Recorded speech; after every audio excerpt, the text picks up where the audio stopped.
So, as I mentioned, I'm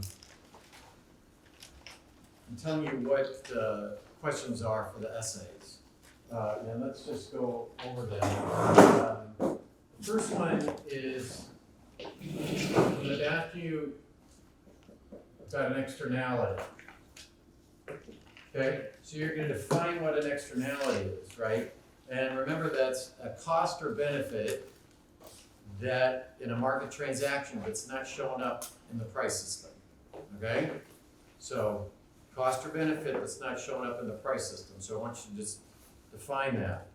And then I want you to talk about the Coase theorem. Okay, because we did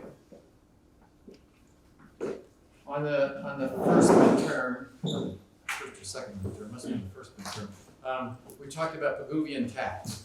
Okay, so that was one way of addressing the externalities.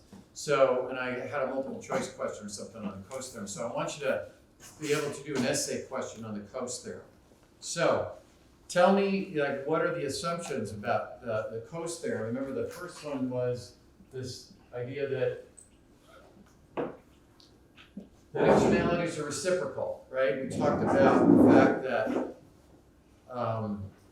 you're having a party, and you know, there's nobody in the apartment next to you. It's empty, and so you make a noise and stuff. And then somebody moves into that apartment, right? And now you're creating noise. And now the question is, did you cause the noise by, or did you cause the externality by moving in, or is the person that's having the party causing the noise? You know, we use the example of a farmer that's drying their corn, right? And then somebody buys the property next to them and sets up a subdivision. There was no externality until the person set up the subdivision. So that was the first thing that Coase was talking about, is that externalities are reciprocal, right? Who is creating the externality? What that turns it out into, it's a property rights issue. Right? Externalities are really a property rights issue in the sense that who has the right for example, do you have the right to be quiet? You know, if you have the subdivision, do you have the right to quiet? Or does the farmer have, because they own their property, does it have the right to be able to dry their corn and make all sorts of noise? Okay, so the second thing is that Coase is focusing on externalities are a property rights issue.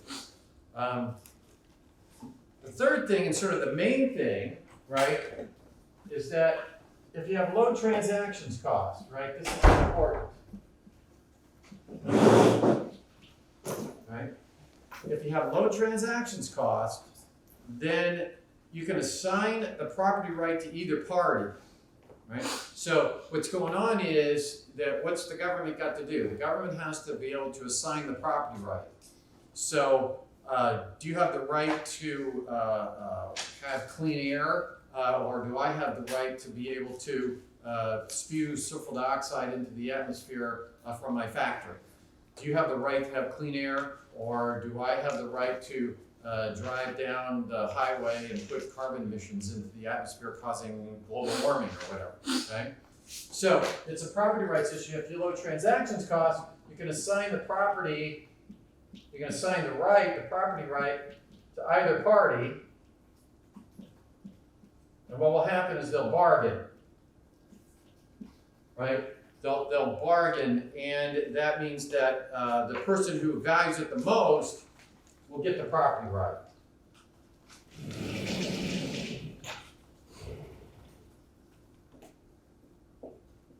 Person who values it the most will get the property right.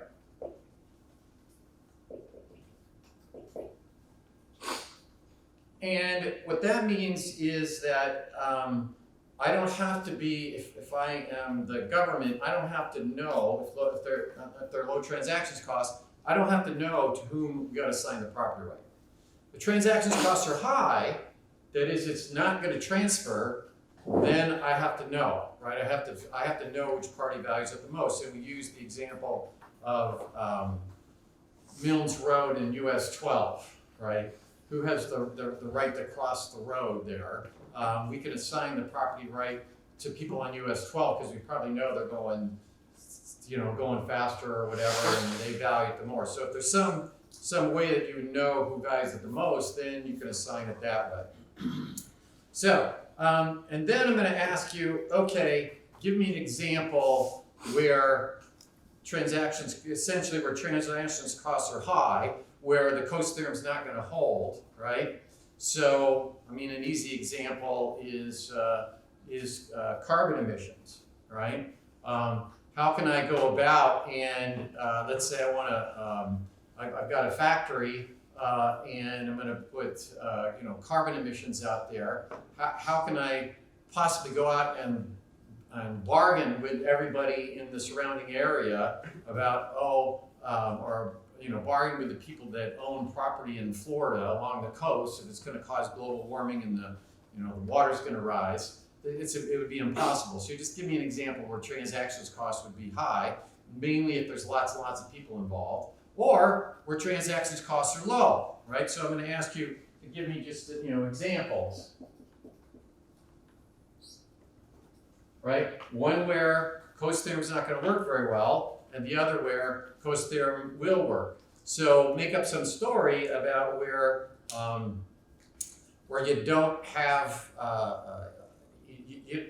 there's only two people involved, right, or just a few people involved, and you could make up an example about the farmer and the rancher, right, and if the farmer's letting their or if the rancher's letting their cows run about, could they wander into the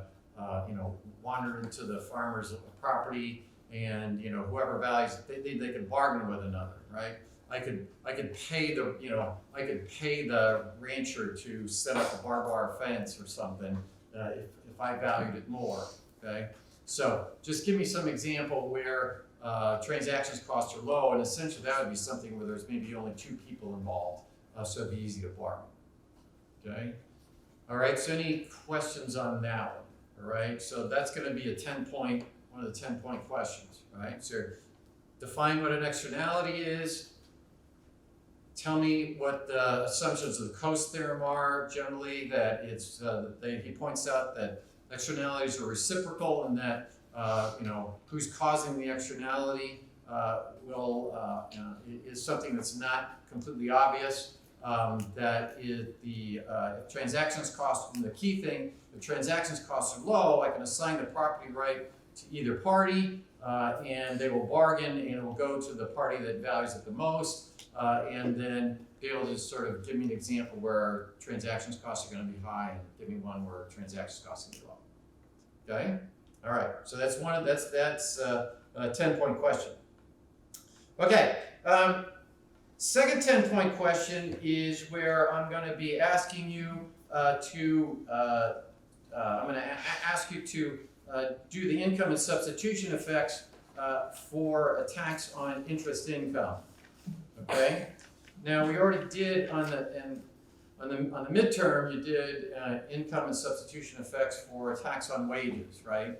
So what this is going to be is I got an income tax. It's going to tax interest income, and so what I want you to do there is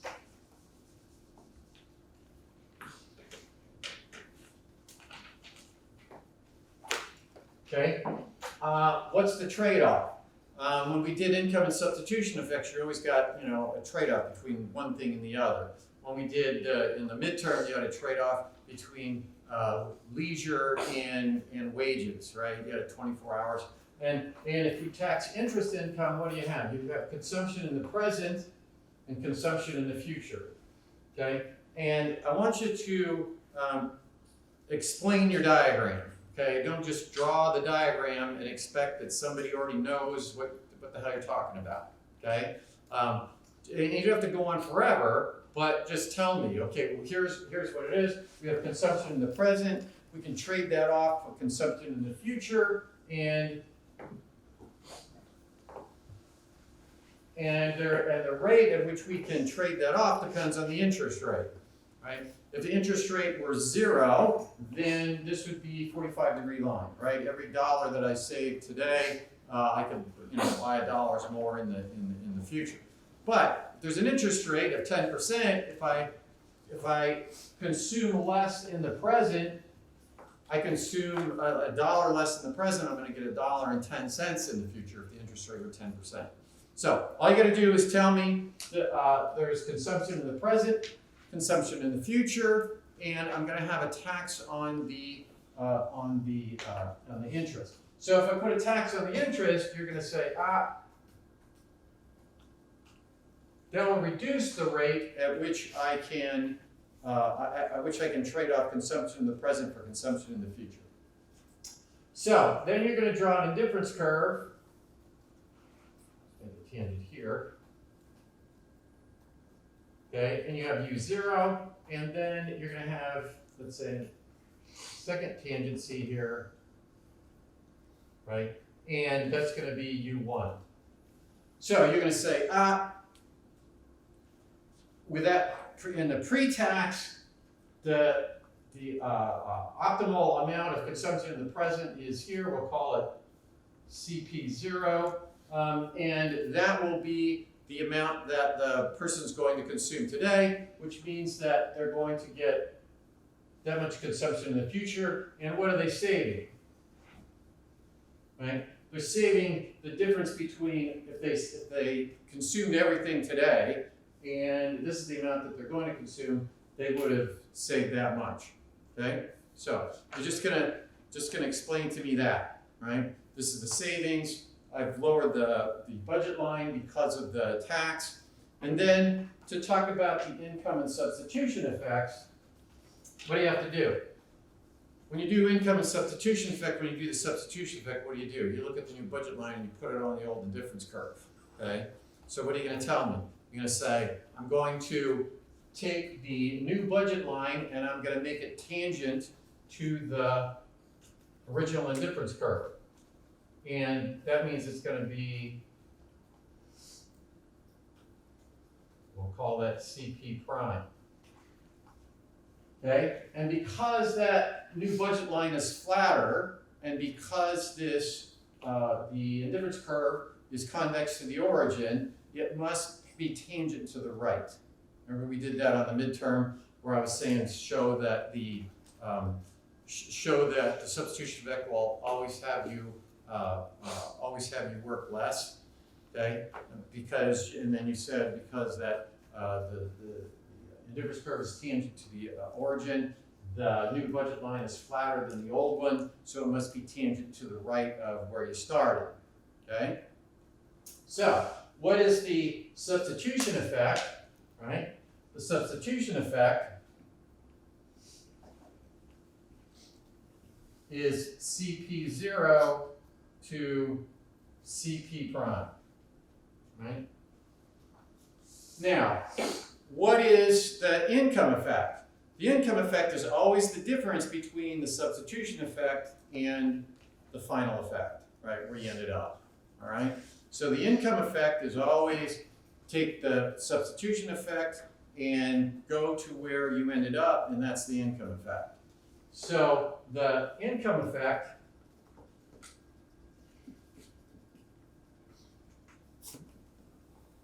is from CP prime to, we'll call it CP1. Oops, maybe that looks different. We'll call it CP1 here, okay? Then coming back to CP prime, let me do that in red instead.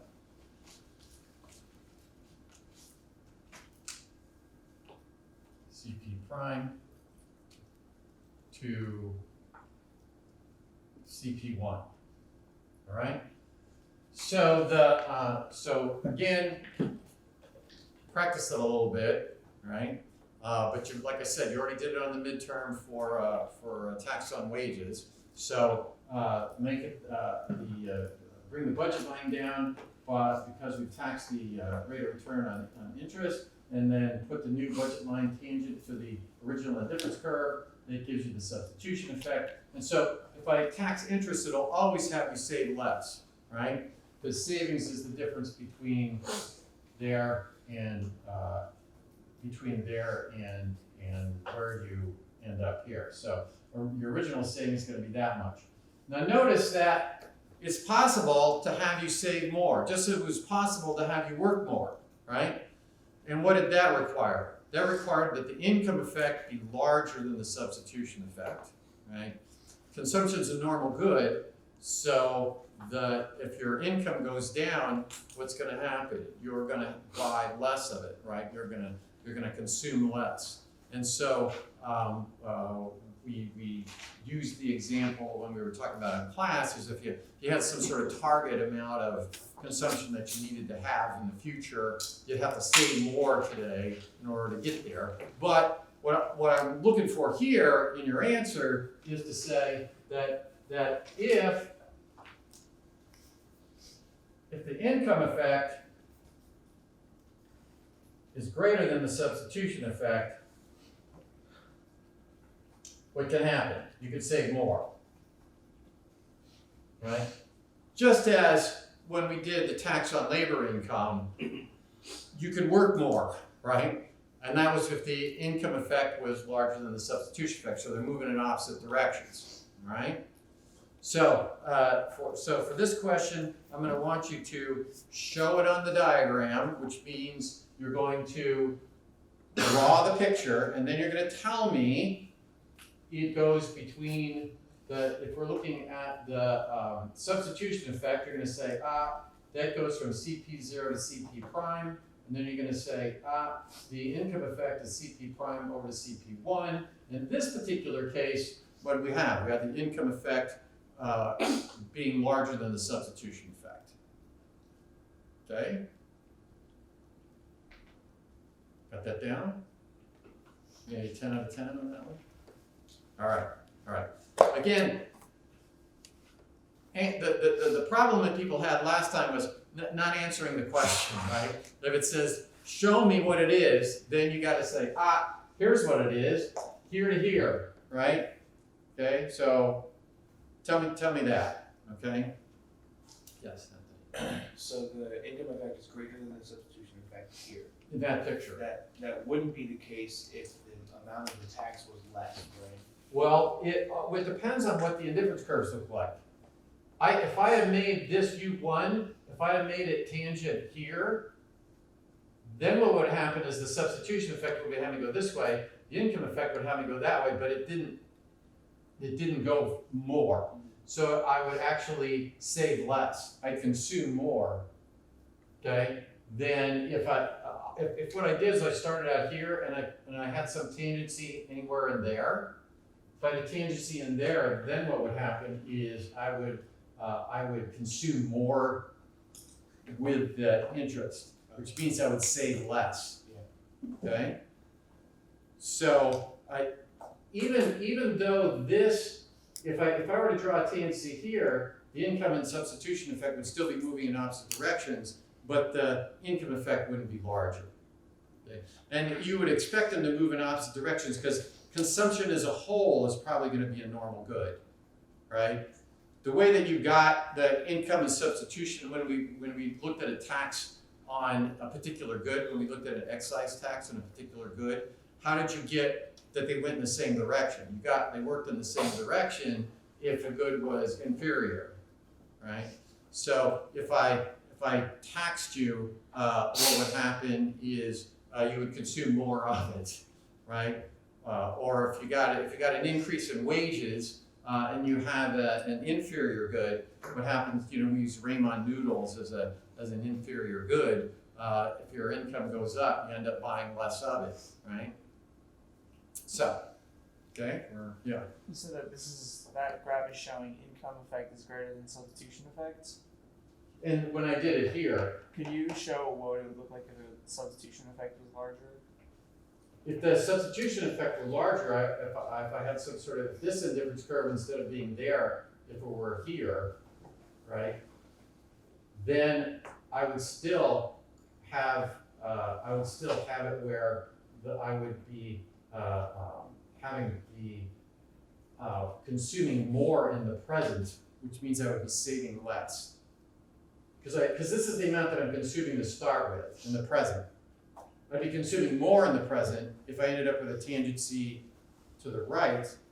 And if I did that, then I must be saving less. If I'm consuming more in the present than I did before, I'd be saving less.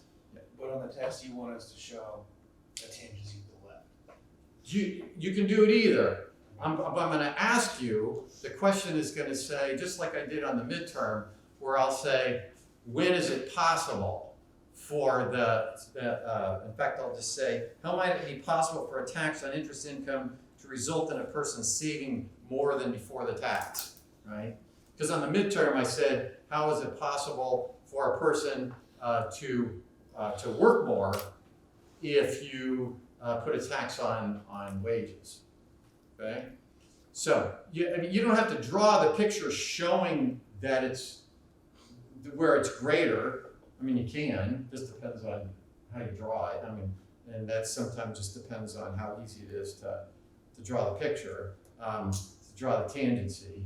But all you gotta do is, I mean, if you drew one where this U1, you made it tangent over here, then you'd have the substitution effect going here, the income effect going there, but the income effect wasn't larger, so you didn't end up consuming less today, and therefore, saving more. Yeah. I know you mentioned that you want us to talk about on the exam how the budget line is dependent upon the interest rate. Do you also want us to talk about how the utility curve is dependent upon the individual's rate of time preference? You don't have to, right? I mean, again, that's why it is shaped the way it is. But yeah, you don't have to go in that much depth. What I really wanted to do is to make sure you know there's a substitution effect and an income effect from any tax change. And why was that? That was because when we talked about the excess burden, you only wanted to look at the substitution effect, right? So I wanted to, you want to be able to, and on a multiple choice question, you should be able to recognize that if you're looking at a excess burden question, which you had on the midterm, if you were looking at an excess burden question, you'd have to say, I'm just going to use the income compensated demand curve, right? Or if I was looking at labor, income compensated the supply curve for labor. Yeah. So the budget line goes down by the amount of the tax? Well, the budget line is going down depending on what the tax on the interest is, because all I want you to do is be able to say, this is the trade-off between consumption in the present and consumption in the future. By taxing interest income, the rate at which I can exchange consumption in the present for consumption in the future is lower, right? So the rate at which I can exchange, which is what the slope of that line is, right? The slope of that line is the rate at which you can exchange consumption in the present for consumption in the future. And by taxing the interest, I now have a lower rate of exchange. Like I said, 10% interest, every dollar that I give up today gets me $1.10 in the future. If it's 5% interest, every dollar I give up today only gets me 5% in the future. All right. Okay. Question number 3. All right. So this is going to be a 10-point question, and I'm going to want you to discuss the Harburger model of the corporate income tax. Okay.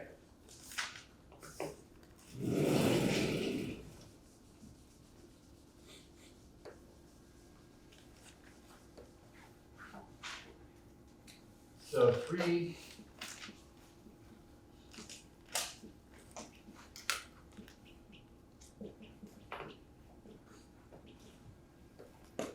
And what I want you to do is just, I'm going to tell you, here's what you do. The first thing I want you to do is tell me what the basic assumptions are. Right? So what's the basic assumption of the Harburger model? Well, first of all, the overall supply of vulnerable funds is fixed. right? That's what he, because why? Because he's just concerned about the excess burden or welfare loss that's happening because I've got investment moving from the corporate sector to the non-corporate sector. He's not concerned about the overall supply of investment, right? The overall amount of investment. If we're taxing the return to capital, you're going to have less investment, less capital, et cetera. And we talked about that as well as an additional excess burden, okay? But he assumes the supply of loanable funds is fixed, so you're going to get the same amount of investment, whether you tax it or you don't, okay? It's just going to move from the corporate sector to the non-corporate sector. That's his focus. So the first thing is that the overall supply of loanable funds,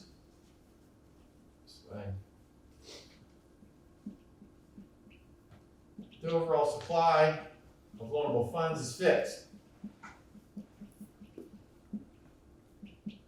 So I'm not worried about, yeah, well, if you tax the return the return to capital by having a corporate income tax, there's going to be less total investment out there, right?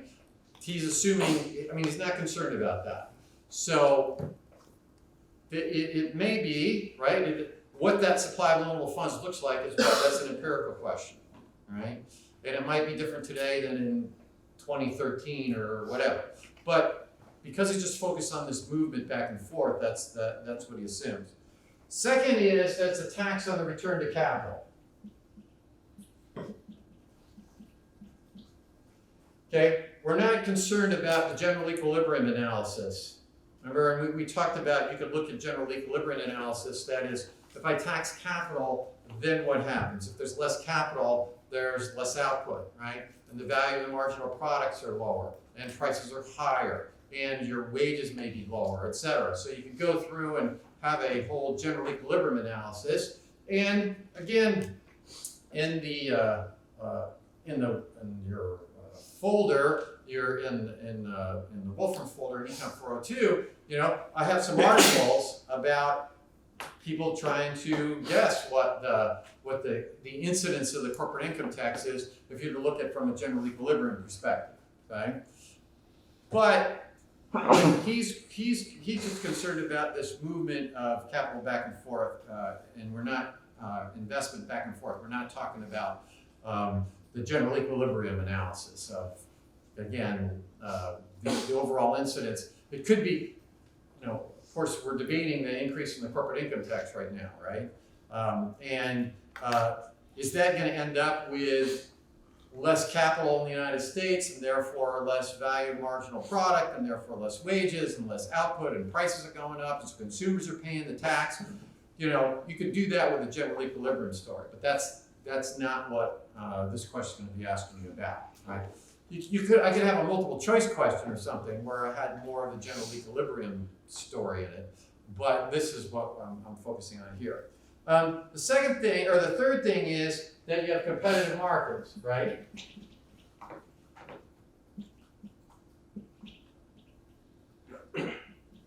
That as markets are competitive, we're not talking about monopoly here. We're talking about we have competitive markets. And then the fourth thing is what? There's two sectors to the economy. Two sectors, which are the corporate and the non-corporate. All right. So then I just want you to talk about that if you tax the corporate sector, it's going to reduce the return to investment there. Right? And I'm not going to ask you to draw the picture, right? So we were drawing that picture to show the welfare loss. I'm not going to ask you to do that. I just want you to tell me the story, okay? So what is the story? The story is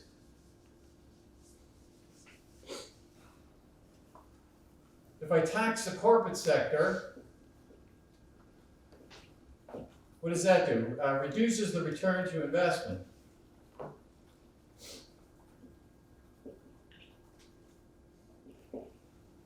right? So it reduces the return to investment, so there's going to be less investment in the corporate sector, right? So there's less investment in the corporate sector. And if there's less investment in the corporate sector, what's going to happen? The demand for loanable funds is going to be going down, so what's going to be happening? Interest rates are going to be falling, right? So interest rates fall in the corporate sector.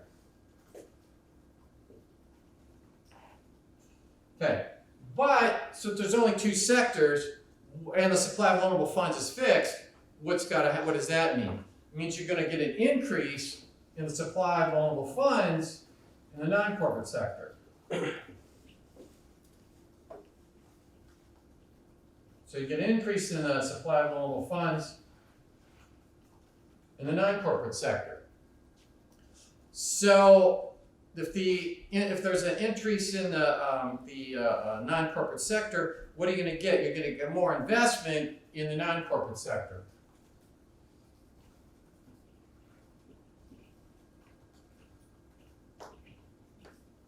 So I've got interest rates falling. I've got the loanable funds is moving out of the corporate sector into the non-corporate sector, increasing the supply of loanable funds over there. Interest rates are falling.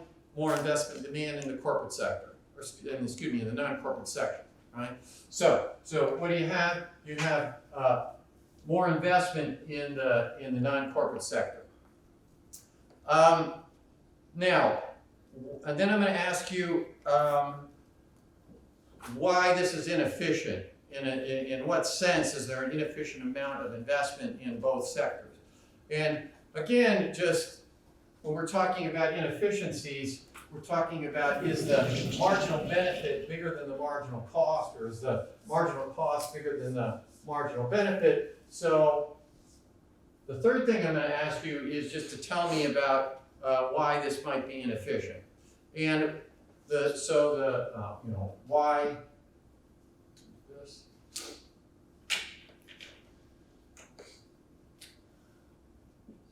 Why is this inefficient?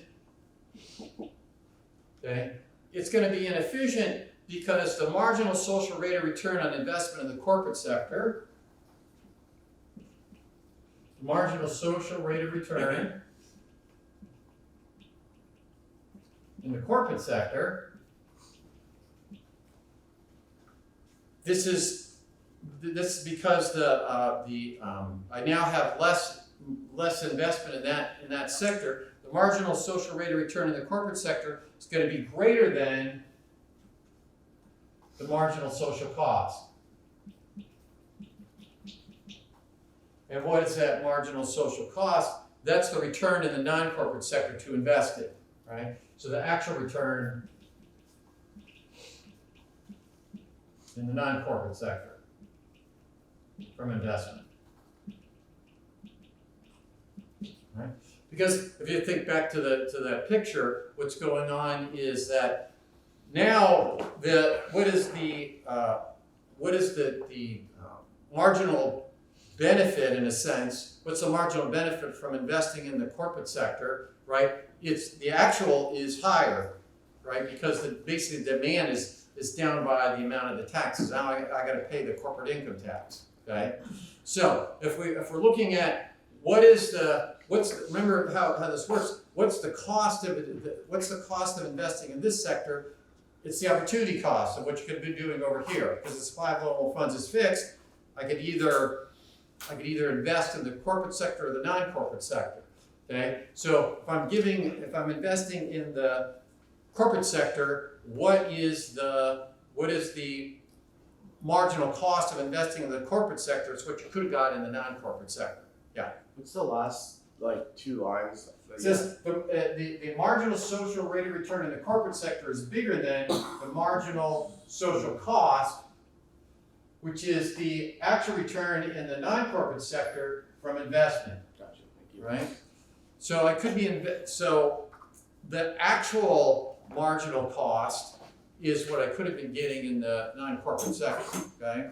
So basically I moved essentially I've moved funds from the corporate sector over to the non-corporate sector because the demand is now less for loanable funds and the investment's going to be less because you've got a tax. Remember that one of the assumptions is a tax on the return to capital, right?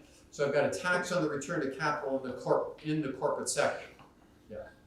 Excuse me, so that's inefficient because the return in one sector is greater than the return in another sector. An efficient system would then be where the returns are the same in both sectors? Yeah, I would, yes, right? I mean, if the return were greater over here, then I should be investing more over here, right? If the actual return were greater in the corporate sector, I should be putting funds in the corporate sector and less in the non-corporate sector. And that's his argument as to why the tax rate's an inefficiency. It's inefficient, and again, the additional part is that if we look at it from the non-corporate side, the marginal social cost. We look at the marginal social cost in the marginal social cost in the non-corporate sector.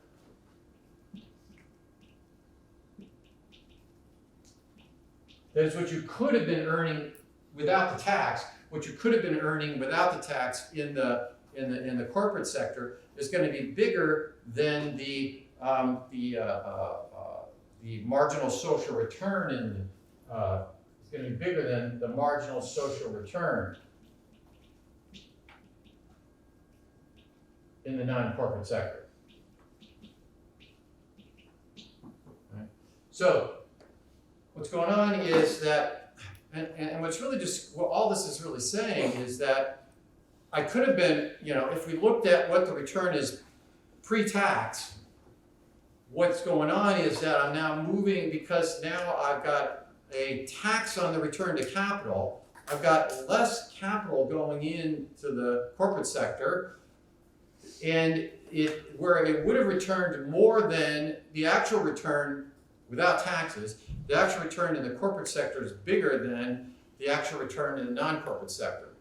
But some of it's got going off paying the taxes. So what's happening is funds are moving from the corporate sector to the non-corporate sector, and so what's going on is the opportunity cost of investing in the non-corporate sector is actually greater than the return in the non-corporate sector because we've taxed away that return in the corporate sector. So he says that the overall supply of loanable funds is fixed. Is that only in this particular scenario? Because it seems like if you tax both of them, that the supply of loanable funds would go, like it's kind of unbelievable. Well, that's a question, right? That's an empirical question. But you see, his concern is the inefficiency being caused by the movement of investment from the corporate to the non-corporate. That's what he's trying to show. That's his picture.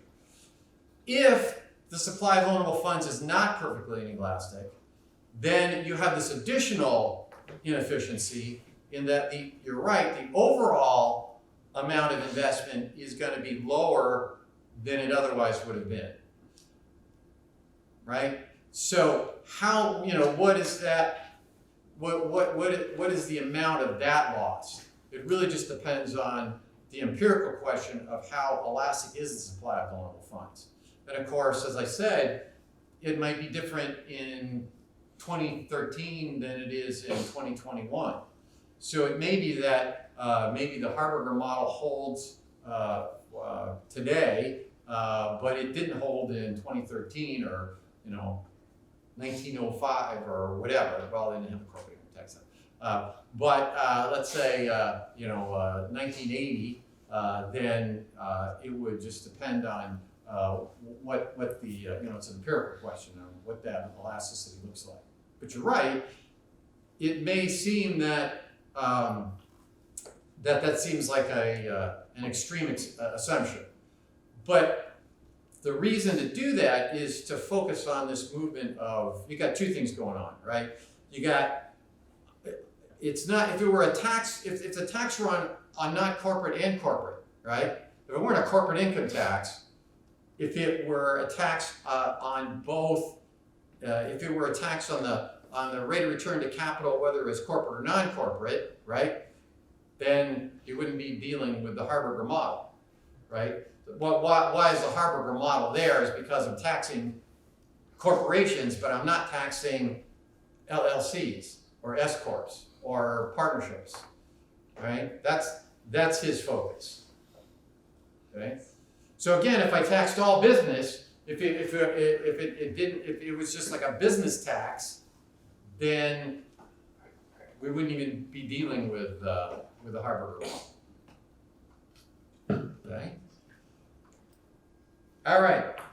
The fourth question is again a property tax issue, and it's going to be the question on the old exam about Detroit levying a property tax that is significantly above the property taxes that are levied in other areas.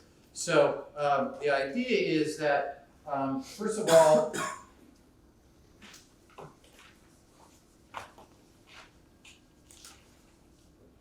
if we look at 4, question number 4 is that you have that property taxes are capitalized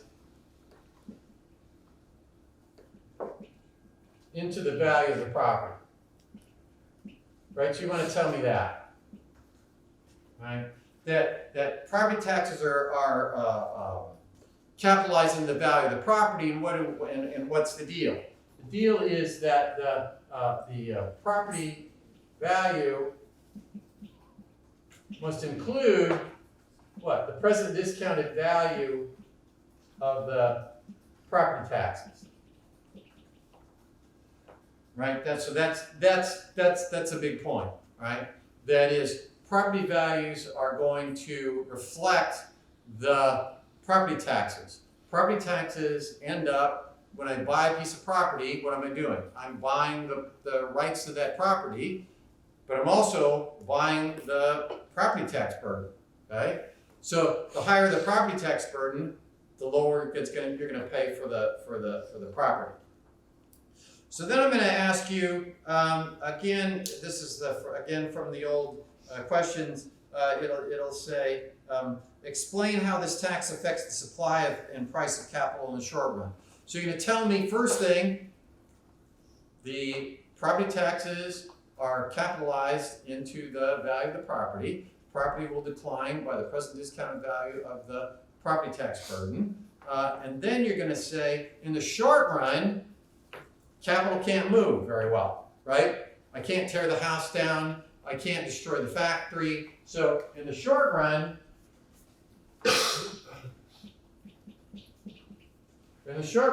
capital, right, or property, whether it's machinery in a building, in a factory, or it's a factory itself, or it's my housing, or whatever it is, in the short run, capital is fixed in supply.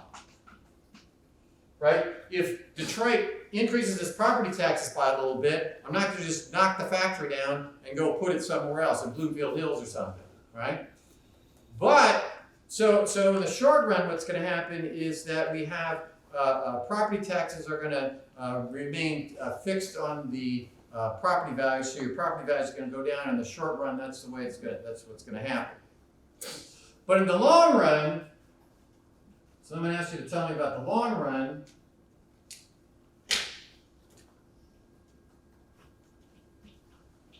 Capital moves, right? And so how does that happen? Well, that happens is I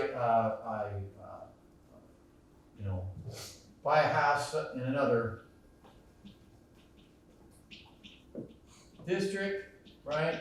Or I build a new factory in another district. So in the long run, capital is mobile, right? And so if you look at what happened in Detroit, that's what happened, right? They didn't like wipe out the housing stock right away, but people didn't fix up their house, right? They let their house go down and again,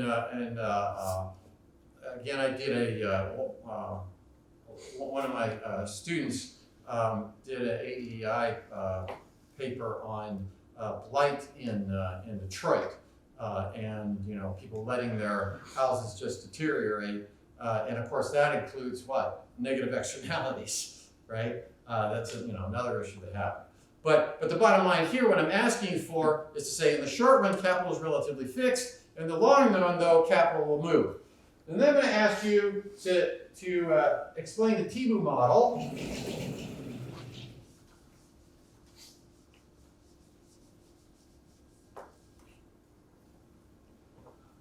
And what is the TIBU model? The TIBU model says that people vote with their feet.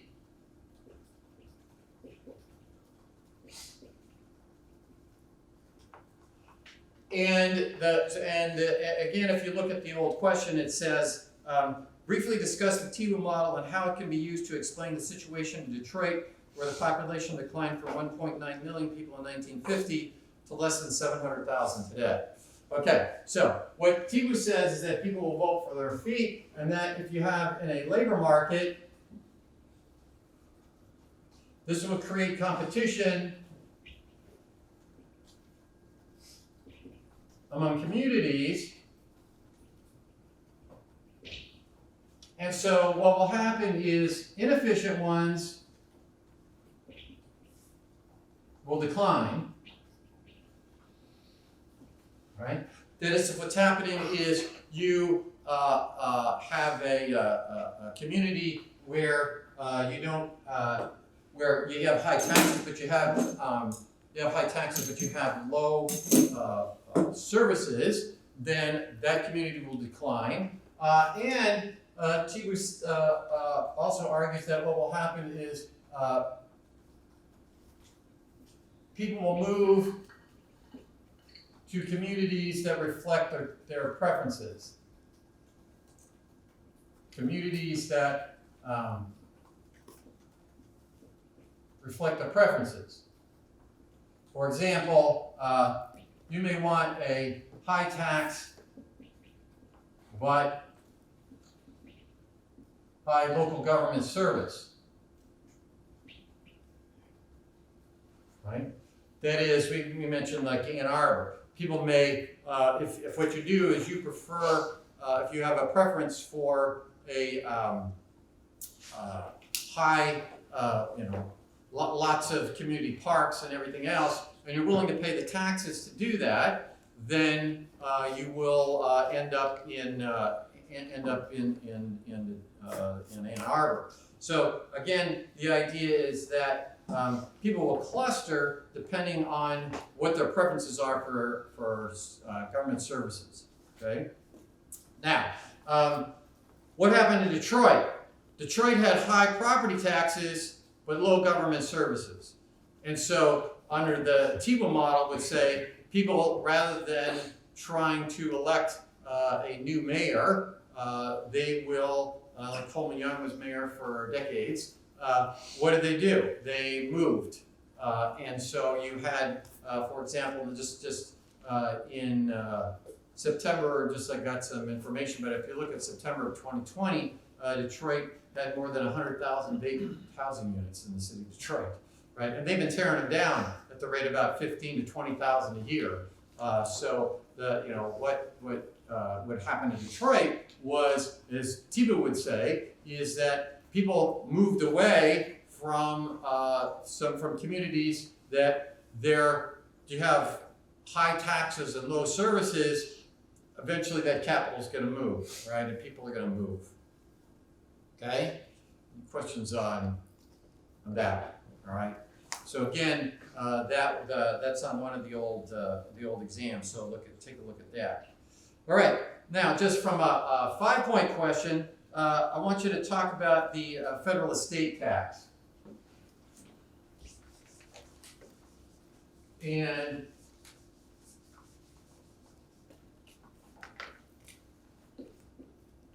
so this will be 5 points.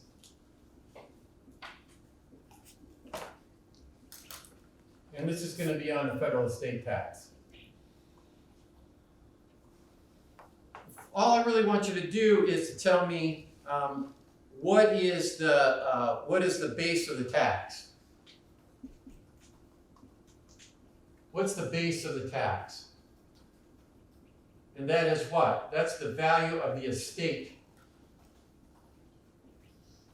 Right? You want to make it clear that the tax is on the estate. It's not on what people get, right? And then I'm going to ask you, how is it different from an inheritance tax? With an inheritance tax, there's a tax on the individual that receives the inheritance.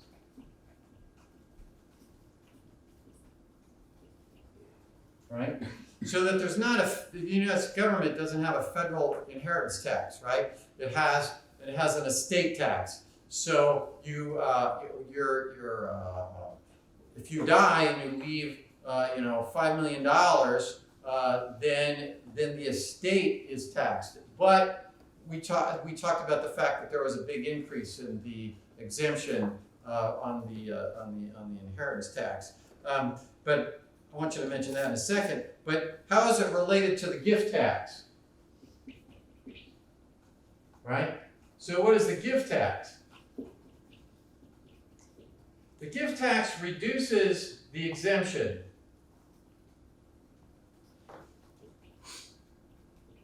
From the estate tax.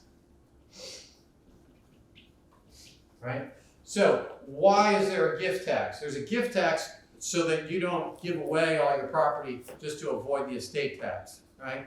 You get to be, you think you have 3 years left in your life, you just give everything away, you'd avoid the estate tax. Your estate would go down to zero. But instead, we have a gift tax. Now, what is the gift tax? It's not a tax on the person receiving the gift, okay? What it is a reduction in the exemption from the estate tax, okay? So the gift tax, it's not a tax on the person receiving the gift. It is a reduction in the exemption from the estate tax in order to prevent you from reducing the estate tax by just giving your stuff away. And then I'm going to ask you, just tell me a little bit about what was the effect of the December 2017 tax cut, right? So remember that we talked about this December of 2017. What did you have? You got a big increase in the exemption from the estate tax. And we noted, what did that do? That reduced the number of people paying the estate tax to a very small amount, right? We said that in last year you only had 1,900 people that paid the estate tax, and that it brought in a very little amount of money. We said that it was less than. There was a small amount of money that happens under the estate tax, right? You said that 1,900 people, that was last year, was that 2020?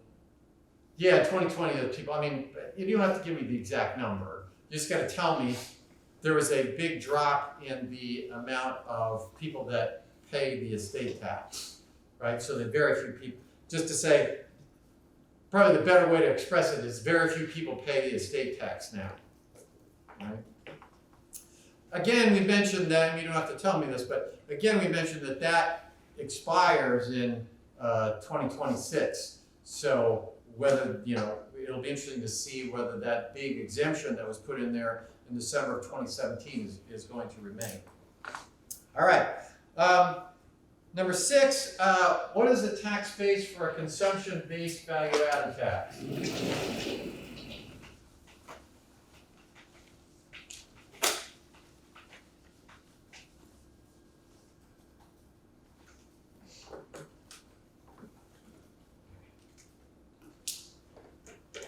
So what's the tax base of a consumption-based value-added tax.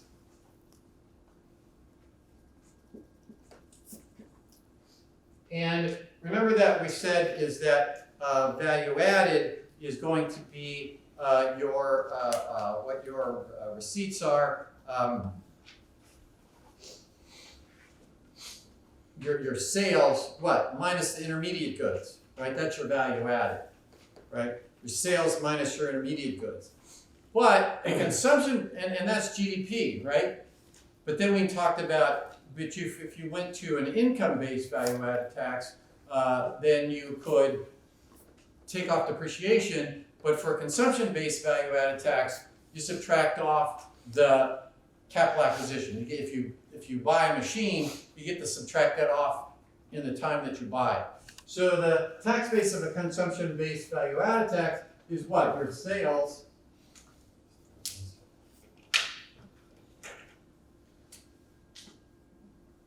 it's going to be a sales minus intermediate goods. That is, what did you buy from someone else?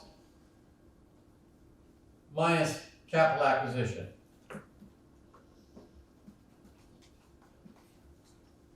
Okay? And we noted that all the OECD countries, most countries in the world have a value-added tax. The United States does not have a value-added tax. We mentioned that Michigan had one off and on, and some states have value-added tax. But we also mentioned, I'm not asking you the question, but we did mention that they tend to have an invoice based where you get to, rather than subtracting off what you bought from other firms, you get to look at your tax, but you minus the taxes that the other person paid, right? So you have an incentive to make sure that the other person has been paying their value-added tax. But from a pure theoretical standpoint, what's a consumption-based value-added tax? It's your retail sales minus what you bought from somebody else minus the capital acquisition deduction. And then what I'm going to do is I'm just going to give you I'm going to give you a little example where, just like the example that we did in class, right? What did we do in class? Oh, I want you to show me that the value added is going to add up to the retail sales. So what we did in class, I might give you a little bit different example, but what we did in class is what? We had a farmer, right? And the farmer grew $100 of wheat. And what did we assume? We assumed that they didn't have any other intermediates. They didn't buy anything from anybody else, right? So we had the farmer had $100 of wheat, and what did they do? They sold the wheat to the baker, right? And what did the baker do? So if we looked at what the farmer's sales were, their value added was 100 minus 0. And what did the baker do? The baker just sold it for $150, right? They turned it into bread, okay? So they turned it into bread, and that was $150 in bread. So what was their value added? It was 150 minus 100, and we said that you had a retailer who ends up selling the bread for $200. Right? So what was their value added? It was 200 minus 150. And what was the point? The point was that the retail sale was 200, and the value added, if we added up the value added, it was there's 50 and 50 and 100, right? So if you added up the value added, it was 150 and 50. So the value added turns out to be 200. Right? So I'll just give you a little example, and I'm going to say we're going to assume there's no capital acquisition deduction. We're going to assume that the farmer didn't have any intermediate goods. I'll make it simple. So all I want you to do is basically, if I give you a little example, explain to me what the value added is each step along the way, and show me that the value added is going to add up to the final retail sale. Okay? So that'd be a little 5-point, a little 5-point question. Then I'm going to ask you to basically discuss Buchanan's theory of clubs.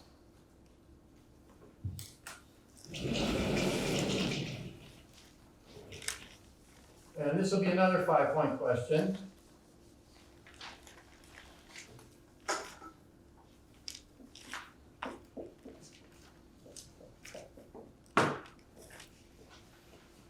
And what I'm going to want you to do is basically tell me what is a club good, right? And a club good has the characteristic that it's subject to congestion, right? Club good is subject to congestion. And so what I want you to tell me then is, if we're going to have a club good, we've got 2 questions about it. One is, how do you decide, given the quantity of the good that you've got, given the quantity, how many to include in the club? Given Q,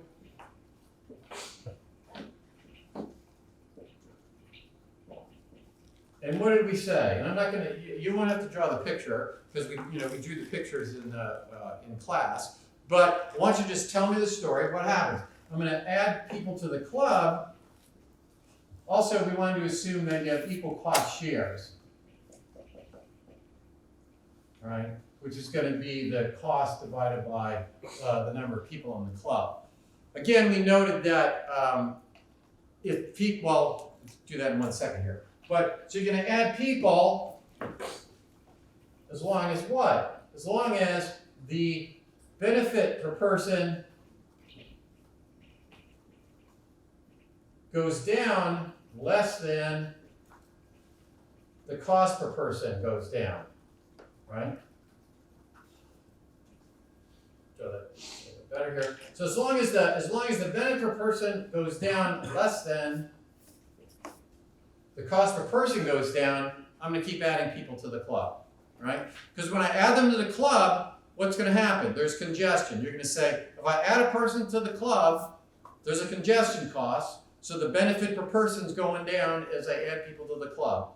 But I'm sharing the cost among more people, so the cost per person is going to be going down.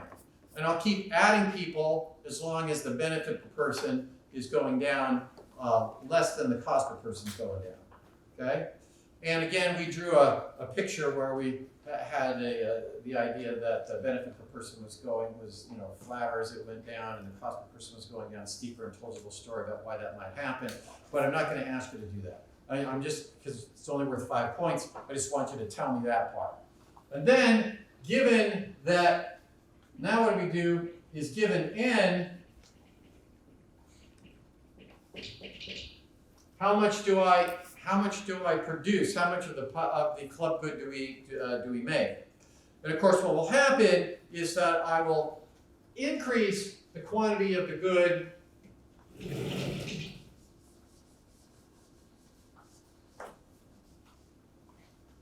I will increase Q as long as, well, what's going on? The benefit per person is going up, right? So as long as the benefit per person is going up more than the cost per person is going up, right? So as I make the swimming pool larger, the benefit per person is rising, right? I've got a bigger swimming pool to share among the people in the club, and the cost per person is going up because if I've got given the number of people in the club, I'm sharing that cost. But so as Q is going up, there's a bigger cost. Okay, so I'll keep adding people, I'll keep increasing the size of the club good as long as the benefit per person is going up faster than the cost per person is going up. Okay, and then we talked about you're solving 2 equations and 2 unknowns so that you can solve for n and q at the same time. Okay, all right, so. Yeah. Wait, do you need to add that last part about them equaling each other? Well, you'll keep going until you get to where they're equal. right? So when will I stop? I'll stop when I get the benefit per person is just equal to the change in the benefit per person, right? So if I keep, as long as the addition to the benefit per person is bigger than the addition to the cost per person, as long as that addition, I'm looking at the slope of the curve, as long as I am adding more to the benefit per person than I'm adding more to the cost per person, I'll keep going. When do I stop? When I added, the benefit per person was just equal to the addition to the cost per person, that's when I stop. Okay? All right, and then the last question is going to deal with Buchanan and Wagner's hypothesis about debt, right? And deficits. And again, we talked about this was the book Democracy and Deficit, right? James Buchanan and Dick Wagner. We said that it was called Democracy and Deficit: The Legacy of Lord Keynes. Okay, and what was that about? It was saying that if government runs deficits,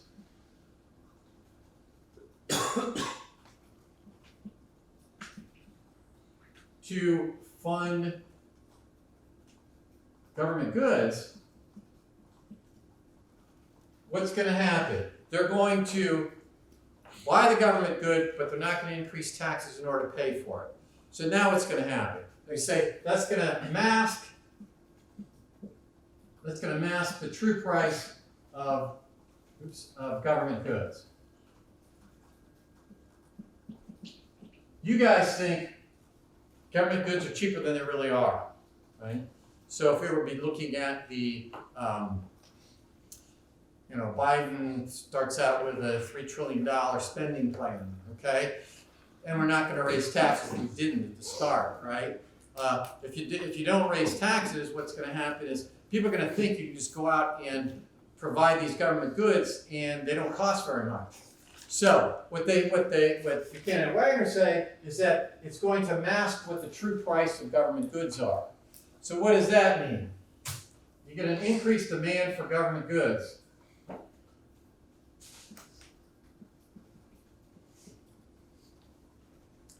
So once you get an increased demand for government goods, what's going to happen?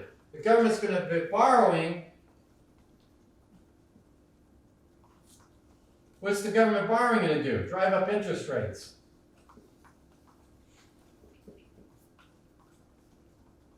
Right? So you guys are going out there asking for the government to increase government spending. How's it going to, and it's not going to raise taxes, right? So if it's increasing government spending and not raising taxes, going out there running deficits, what's it doing? It's selling treasury bonds. When it's out there selling treasury bonds, then what's going to happen? Interest rates are going to go up. So then they argue that when you get this increase in interest rates,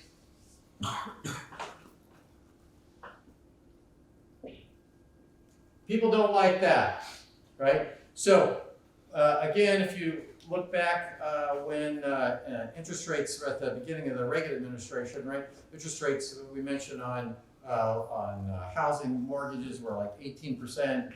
Car loans were 16%. People were irritated with that, right? So you get an increase in interest rates, and people don't like this, right?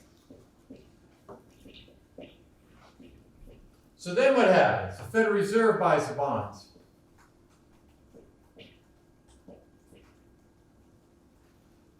So when the Federal Reserve buys the bonds to keep the interest rate down, what does that do?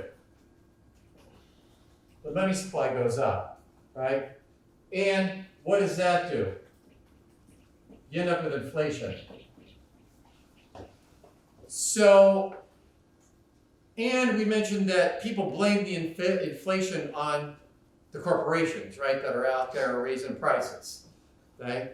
So what does Buchanan and Wagner, what's their story? The story is that it's called Democracy and Deficit: A Legacy of Lord Keynes. So he says, here's what's going to happen.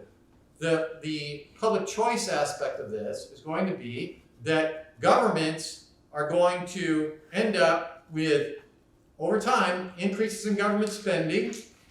They're going to end up with deficits. They're going to end up with increases in debt, and you end up with low-grade inflation, and that's going to continue.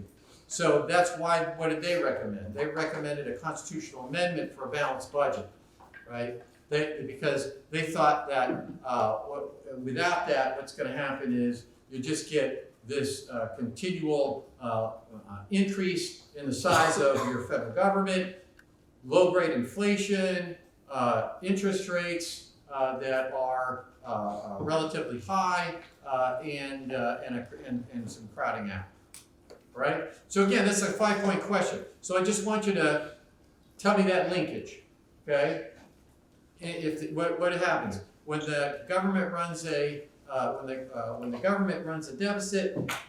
What's going to happen? Masks the price of government spending. You guys demand more government spending. When you demand more government spending, they have to run deficits. When they run deficits, the interest rates start to rise. There's a crowding out. Then what happens is the Fed buys the bonds, creates inflation, and then you guys aren't happy with the inflation, and you blame it on the corporations, right? So again, it's a public choice perspective that said, and their recommendation, of course, didn't happen, although it got very close actually. There was I think there were 1 or 2 states short of calling for a constitutional convention for a balanced budget, and that was in was it 2 states that were 3 short. 3 short? So it got very short, close to calling for a constitutional convention for a balanced budget. So, all right, okay. So you got the essays down, okay? Now, again, if you want to look at what I'm going to expect out of multiple choice or true false, you should be able to look at things that we've talked about before. What are the 3 conditions? I mean, on the midterm, you gave me the 3 conditions for Pareto efficiency, right? So, you should be able to recognize the right answer for that. You should be able to answer a multiple choice question about Pavlovian taxes, or remember we talked about Lindahl, right? We talked about a Clark tax. If we talked about something that we emphasized a little bit, you should be able to answer a multiple choice question about what the heck a Clark tax is, okay? Or answer, what is Lindahl pricing about, right? You pay your marginal benefit, where the sum of the marginal benefits is equal to the marginal cost. We're talking Lindahl's 1919 paper. You should be able to notice, you should be able to do a multiple choice question about Haig-Simons, right? The comprehensive income tax, consumption plus changes in your net worth. You should be able to know about incidence of the tax. What did we talk about? We talked about that if we had an excise tax, what is the incidence of the tax on the consumer is relative to the supplier is equal to what? It's equal to the elasticity of supply over the elasticity of demand. Okay, so if you anyway, again, you should be able to notice that. Also, I gave you some data on deficits and debt. Okay, as a percentage of GDP, mentioned that over the last 59 years, government spending as a percentage of GDP, federal government spending as a percentage of GDP is right around 21%. Okay, but again, I'm not going to say 19.7%, 19.9%, 20.1. It'll be obvious, right? So any data that I gave you, you should at least have a general idea of what we're talking about, okay? And then another point was we talked about the welfare loss, right? And you answered that on the excess burden issue when you were in the welfare loss when you were talking about the midterm. But what does it have to do with, right? The square of the tax. If we were talking about an excise tax, right? Welfare loss increased for the square of the tax and the elasticity of supply and elasticity of demand. So what did you get? You got the Ramsey rule that says, basically what? You want it to be efficient, what do you want to do? You want to tax goods which are inelastic in demand, okay? So again, you should be able to answer a multiple choice or true false question on that. All right? Okay, so you're ready for the exam. I expect it to have all 100 points, or 100% on the exams. All right. Again, I'm gonna have. When did I say my office hours tomorrow? Anybody? 9 to 11 tomorrow. Okay. So if you have any questions on that. If you, again, have the paper due, you can email it to me on what I say, the 6th at noon. Okay, all right.